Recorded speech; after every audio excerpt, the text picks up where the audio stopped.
On the wire right now, we have Tom from Against Me. Now, Tom, you guys are playing the Harvest of Hope Festival in Florida on March 7th. Can you talk a little bit about what that event is all about?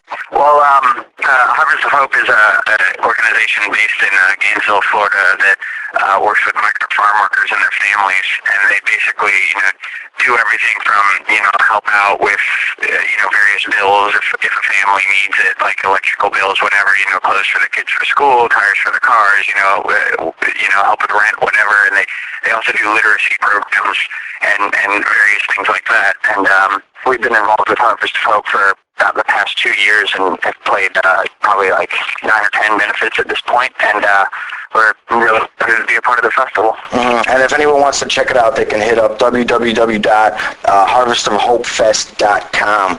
And the day before that, I believe you're also involved with another festival. Am I saying this right? The Langarado Fest?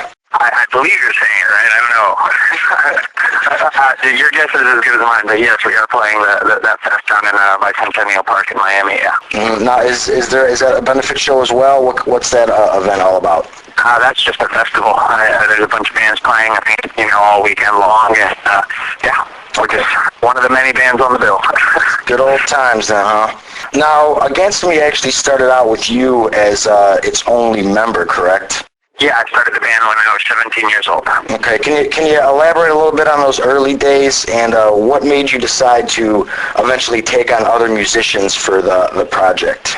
I lived in Naples, Florida at the time when I started playing under the name Against Me, and I grew up playing in punk bands around there, and I was playing in a grindcore band at the time, and just kind of made a demo tape of 10 songs of me messing around on my acoustic guitar on a 4-track, tape recorder that my mother got me for Christmas one year, and dubbed a bunch of copies of the tape and gave it to some friends, and then I kind of set the goal of just playing a show by myself, and reached that goal, and it just kind of kept going from there. And the band I was playing in at the time ended, and I just became more and more interested in pursuing Against Me, and it was just kind of a natural progression to start playing with friends, because it's more fun to play music with people than it is to play by yourself, or at least that's the way I find it.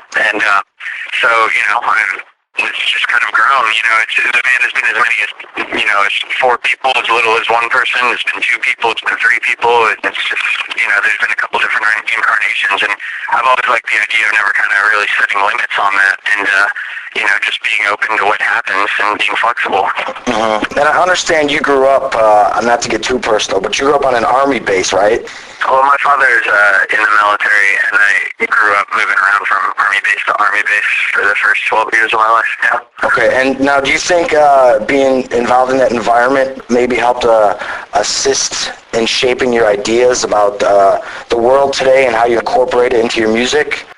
Well, I definitely think it made me more aware of certain realities. I mean, during like the first first half of the Gulf War or whatever, I lived in Naples, Italy at the time, and I was 8 years old, and they would do bomb sweeps on our school bus before you could get on them, and then there was armed guards standing on the roof of the school, and security was a lot tighter over there for Americans, than I'm sure it was for Americans living here in the States, and that was an eye-opening thing. I remember, there was a lot of field trips too that the school over there would do with kids that were really just great learning experiences. I mean, I was 8 years old when I went to my first concentration camp. My parents took me to Dachau concentration camp in Germany when my father had like a military training there, and I remember not being able to understand at all what the hell it meant, but I just knew that it was something really bad had happened, and so there were definitely many experiences like that I think were eye-opening, and I think I'm thankful to have had it at a young age and not have been maybe as sheltered as some people. Now, I first got started out in journalism by doing zine work. I published a magazine for about 8 years, and I understand you put out a little zine when you were in your teen years. Is that something worth touching upon at all? Yeah, I mean, when I was, probably from when I was 14 to maybe I did the last issue when I was like 16 or 17, I published a zine called Misanthrope, and it was just, I'd do it all on my computer, cut and paste, make collages, and kind of then go to Kinko's and scan the copies and, staple and fold it myself and give it away for free. And it was, it was fun. And I think probably the biggest thing I ever did with it was I interviewed Bobby Seale, who was one of the founders of the Black Panther Party. Oh, absolutely, yeah. Notable thing that I ever did with the scene, but looking back on it, it's definitely, some of the writing is a little embarrassing. Yeah, I look back on some of my old stuff too. I'm like, oh, geez, cringe a little. Yeah, no, totally. It's not something I'd necessarily want people seeking out and asking questions about at this point. Yeah, right. It's a learning experience, so it helps develop your writing skills and whatnot. Completely, yeah. Now, you touch on a lot of social and political ideas in your music, but it's kind of done in an abstract manner. I'm sure you've gotten the question, I'm not sure how stupid it is, but are you really an anarchist? But to clear things up a little bit, what exactly is your political standing, if you don't mind talking about it?